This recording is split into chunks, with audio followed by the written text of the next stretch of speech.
Hi everyone, welcome to the Empower Sounds podcast. My name is Mahika and today we are going to talk about boundaries. Boundaries sound like a very scary word, and I feel like it's quite a new word that's entered our vocabulary in the last few years, especially if you are a woman of color like me. Growing up, I feel like that's not really a word that's like used in our communities.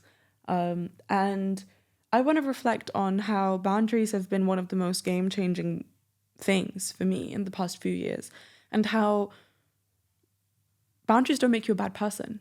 They actually are the highest form of love for yourself and for others. Because when you learn to respect your own boundaries, you learn to respect other people's boundaries. And respecting other people's boundaries makes them feel safe, it makes them feel seen, and it makes them feel valued. And it's the same for you. If people can respect your boundaries, you feel safe, seen, and valued. So who doesn't want that? And this is for anyone who's listening who is a bit intimidated by that and is either maybe a recovering people pleaser or even not, like just doesn't know like what is boundaries and thinks it's like a wishy-washy conversation. I'd love to chat about it and tell you about my experience and how I think it's really improved my life in a lot of ways. Now, like I said, I didn't really understand boundaries growing up. I didn't really know what it was. I feel like I am quite a giving person, and then I didn't really know what my limits were, and then I would kind of get resentful and avoid the people in my life, whether it be my family or my friends or romantic relationships. And I feel like that's not a healthy way to live. And I got therapy when I was 18 years old. And I had a year of therapy and it really, really changed my life. I learned how to regulate my nervous system. I learned all about boundaries and I learned all about self-worth and like how to process different experiences.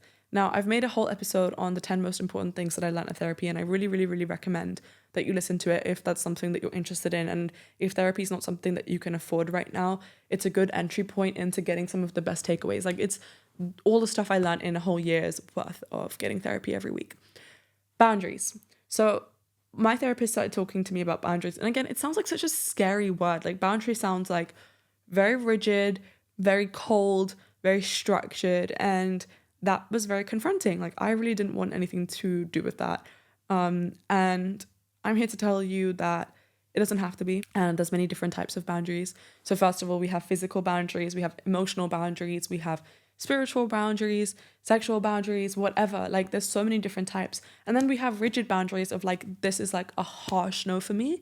And we have more porous boundaries of like, yeah, I'm not a fan of this, but like it's not the end of the world.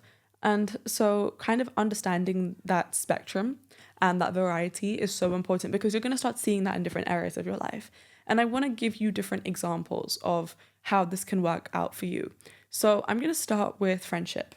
Now, I think friendship is beautiful, but ultimately, we're all very different people and we come from different backgrounds and we have different ways of showing love and of showing irritation and annoyance. And so sometimes if you don't talk about boundaries early on and if you aren't taught how to communicate it in a loving way, it can ruin your friendships. And I've definitely seen that in my life where growing up, if I felt bad about something, I didn't know how to tell the people in my life that I felt bad about it. And so I would just kind of avoid and ignore the person until I had kind of gotten over it in my head. And then I would act like everything's normal until the point where the annoyances stacked up so much that I was like, I don't want to be your friend anymore. Or we would get into a fight because, again, growing up, I kind of thought that confrontation was conflict or having a conversation about boundaries was conflict. And I would only get to that point if I was ready to walk away from a relationship. And I also didn't want to be told that I was overreacting or that I was sensitive or that I was a bad person, or like when you go to someone with something that upset you, then they make it about themselves. Like, those are all fears that I had around communicating boundaries in friendship. And it meant that I lost a lot of people that I loved growing up, or like not lost, but it meant that it put a strain on a lot of my relationships as a teenager. And again, that's normal. That's growing up. You learn, you live, you learn, you laugh. But I now live with my roommate and it's just the two of us. And I was very scared going into an apartment, just two people, because there's no buffer. Like, you're going to get on each other's nerves inevitably. Like, it's just statistically a thing. And I lived alone in the year beforehand, and she also lived alone in the year beforehand. And I was very scared that like we're both just very independent and we're just not used to having other people in our space. And I really didn't want to get into like this cycle of like avoidance and not speaking to each other and all this stuff with her. And so what I did was we went pottery painting, and I was like, look, we're going to talk about our boundaries. We're going to talk about like, how do you feel about cleanliness of the house, and like, what are your standards for that? How do you feel about time, and about like who can come to our house and whether we need to tell each other, and how do you feel about sharing stuff? And these sound like very little points, but the fact that we had that conversation very openly beforehand meant that now we live together. We've had very, very, very minimal disagreement. Like, again, obviously, there's always little things of like, can you please do this? Can you please do that? But actually, because I'm mindful of these are her ways of doing things, and she's mindful of these are my ways of doing things, we're both very respectful of that. And I think that's really beautiful. And also, like, having that conversation from the get-go meant that we kind of have this permission to talk about things like that, the little things that you feel like, oh, that's just not that serious. Like, she's gonna think I'm overreacting if I tell her that, like, I don't like the way that she puts cups in the dishwasher. Like, my roommate told me that like the way that I stack them means that sometimes they come out dirty, which is not incorrect, but like it's a tiny thing. And so maybe she wouldn't have said that, or maybe I wouldn't have said something like that. And down the line, if you keep opening the dishwasher every day and the dishes are like not 100% clean, you're going to feel angry, right? Like, that's valid. And sometimes like people have blind spots because we're all raised in different ways. We come from different places with different values. And so it's not like I was intentionally doing that to be annoying. It's just I didn't consider it. And so it's the same with her. There's little things. And so having that conversation really, really, really helped. And again, there's different types of boundaries. Like, what matters to you? Like, for me, time is very important. So like talking about like, this is how I want to spend my time. Like, I think sometimes communicating like, this is something that makes me feel hurt. This is what makes me feel loved as well. Like, boundaries can be beautiful things as well. Like, this is what makes me feel special. And when you communicate that, then people have the tools to make you feel special. You have the tools to make yourself feel special. So try that with your friends. And if you're feeling very brave, try that with your family, because that's a whole other thing. Like, when we grow up as a family, like, I think boundaries again is a very new word, and it sounds very scary. And you think that like, oh, like it's rules and it's rigid and it's not very nice and like all this stuff. And you just kind of have like a system that works with your family. But again, having these same conversations means that you avoid all the little fights. And yeah, some people can say the little fights are the spice of life, but like, wouldn't you rather spend that time laughing with the people that you care about? And like, if you know that you've done something that it will likely upset them, then you can just say sorry, or they can just say sorry to you.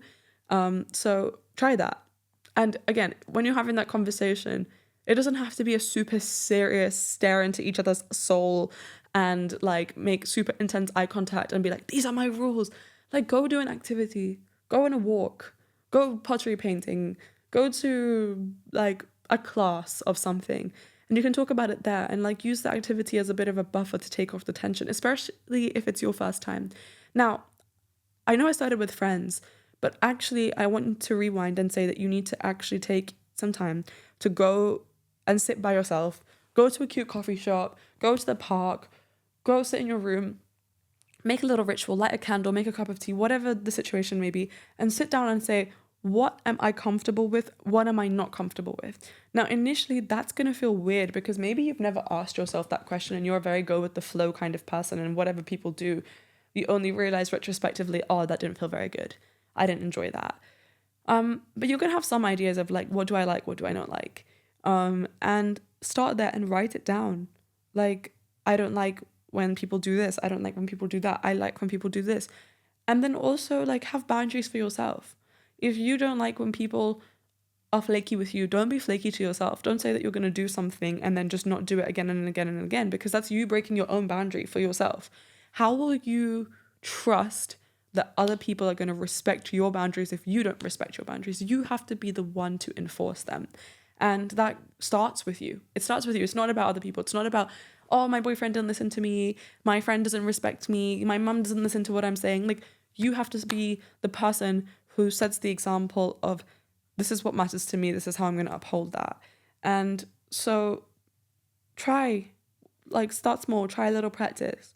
For me, for example, this year I decided that I'm going to try 1 year without alcohol. And that's a boundary for me. I'm not doing that. And so it starts with me every time someone offers it to me, like saying like no, and learning to say no. And the first few times it's scary because you still want to be fun and you don't want to have to give an explanation of why you're doing it. Like, there's many reasons why I'm doing it, like for health and to set up my company and just to experiment, to see if it's something that gives me anxiety or if it's something that I actually enjoy and if I can live my best life without it. But I don't have to give that explanation to every single person that I meet. And so kind of learning to do that. And it doesn't have to be as drastic as cutting out something for a year of your life. Like, you can just decide to add one little thing or take out one little thing for a week, and learning how to communicate that to yourself and do it consistently, or learning how to share that with people. And again, you don't have to give it everyone your whole entire life story every time. If, for example, with me not drinking alcohol, if someone's like, oh, like, you're so boring, drink, I'll just be like, no, thank you.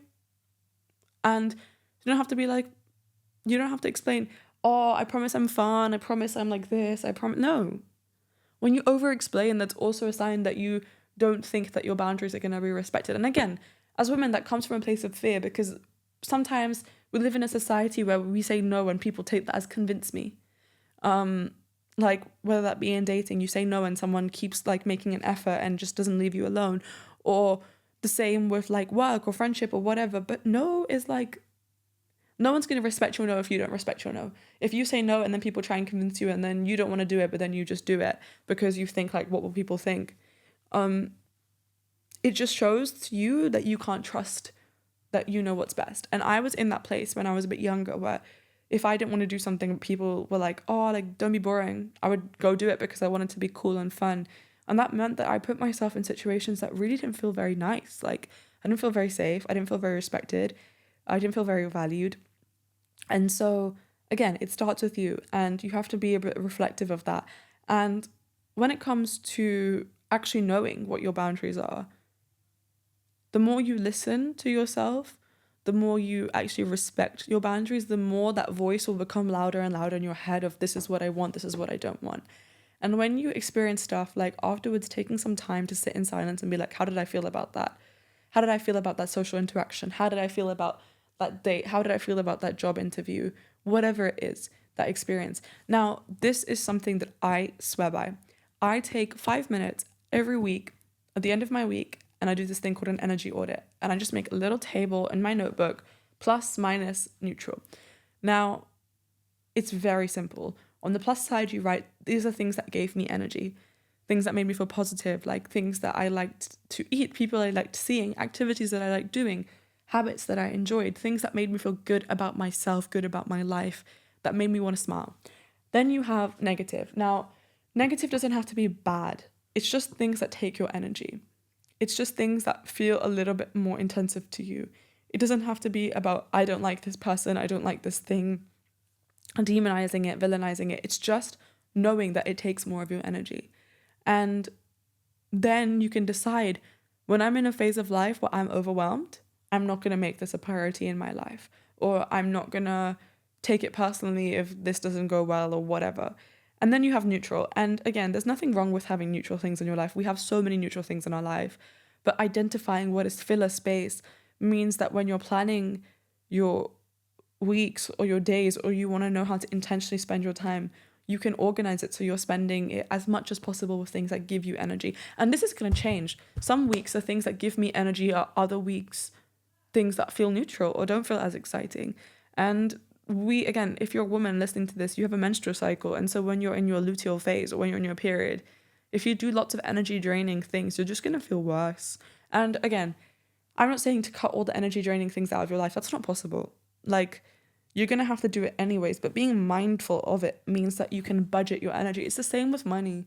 Like, your energy is a resource.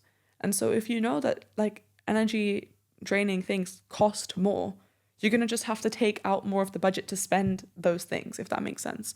So that's a way of knowing your boundaries. Now with dating, I think that can be very scary, like identifying what your boundaries are and then telling other people, because you don't want to be seen as too much or scary or off-putting.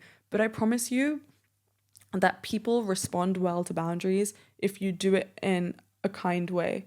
And it actually shows the highest sense of self-worth. Also, when you start setting boundaries and someone else sets a boundary with you, you don't feel angry because you're like, okay, cool, I respect that. Like, I actually admire that you said that. And when someone says like, I'm sorry, I don't want to do that, like, you can respect that because you know what it feels like to have your boundaries respected. And so try it. Like, before you go on your next date or the next time you hang out with your friends, like, kind of know like what is okay and what's not okay for you. And this will come with time, but I promise you it will transform your social interactions. And there will be people, just because you have boundaries doesn't mean that you're not going to meet people who won't respect them. Like, and that doesn't mean that you failed. That really does not mean that you failed. You just have to learn to enforce them. And again, that is the scariest part. Like, knowing what they are is one thing, but learning to communicate that is literally one of the hardest things in life. And knowing how to do it in a loving way, in a way that's calm, not in a way that's defensive of like, you never listen to me, or you don't understand me, or I don't want to do that. Like, it doesn't have to be like that. It really doesn't. You can literally just be like, I'm sorry, that doesn't feel aligned. Or like, you don't even have to say it sometimes. Sometimes like you not engaging in an interaction or behavior is a boundary in itself. And so you don't have to react and respond immediately. You really don't. If someone says something you don't like, you don't owe that person an immediate response. You can sit on it. Like, if someone says something that doesn't make you feel very comfortable, you don't have to tell them off immediately. You don't have to even say anything. You have the right not to react. You have the right to pause and decide how you feel about it and to communicate what you think. Also, if someone is not willing to listen to you, that doesn't mean that your boundary is not valid, and it doesn't mean that you're not worthy. It just means that they don't have the capacity, because again, if you don't have boundaries, it's very hard to respect other people's boundaries, because you think like, oh, who do they think they are to like say that or to have that rule? And I want you to take it as a sign of progress if people in your life are like, oh, who does she think she is? Like, you think that you value yourself. You value yourself. And so I want that to be the goal. I want people to be like, oh, who does she think she is? She has high standards. She has high boundaries. Like, if you treat yourself like your prized possession, and that your time is valuable, and that your energy is valuable, and that your presence is valuable, and that your body is valuable, and your thoughts, then you are going to want to have boundaries and standards. And so it doesn't make you a bad person. It makes you a loving person, actually. And I hope that that makes sense. And then in terms of career, oh, that's scary. Especially being a woman in like male-dominated sectors. That can be very scary. I don't want to do this. This feels like a boundary. Like, because there's this whole narrative of like women have to work 2 times harder to get to the same places as men. And I'm not saying that's not true, but I'm saying that sometimes when you don't set boundaries, people take advantage of you, and they think that they can just get away with it because you are nice. Like, I'm telling you, your goal in life is not to be nice. Like, kindness is so important. And I think kindness is one of the biggest values that a person can have. And always treating people with kindness is like number one. Don't be mean. Don't be rude. But don't be nice either. Nice is like self-sacrificing at the expense of being liked, basically. And the courage to be disliked, the courage to enforce boundaries is one of the bravest things that you can do. And not everyone is going to like you. But I promise you that when you set boundaries and standards, the people that do come into your life are going to treat you so well. They're going to treat you so well. They're going to make you feel so special. They're going to make you feel so safe and so valued. And you deserve that. You really do. And so I hope this helped. This is short and sweet. But I want you to tell me what your thoughts are. If you liked this, if you want more examples, if you want to talk about boundaries, if you want me to interview a specialist on like a therapist or something on confrontation and how to have these conversations, or a coach, comment down below and I will do it. But this is just my experience. Like, I'm young. I'm only 21 years old and I'm still working it out. But I think this has been one of the most game-changing things for me. And so I wanted to share it with you because I wish someone would have told me this when I was a few years younger. And so I leave you with that. And whatever you guys want to feel the happiest, healthiest, best versions of yourself, let me know, because I will either find someone who is the expert on that to come and share their experiences, or I'll try and share some of my stories about that, because in this community we want to learn, grow, and thrive together. And with that, I leave you. Have an amazing rest of your week. I love you. Go make an energy audit, send me a picture, and yeah, lots of love.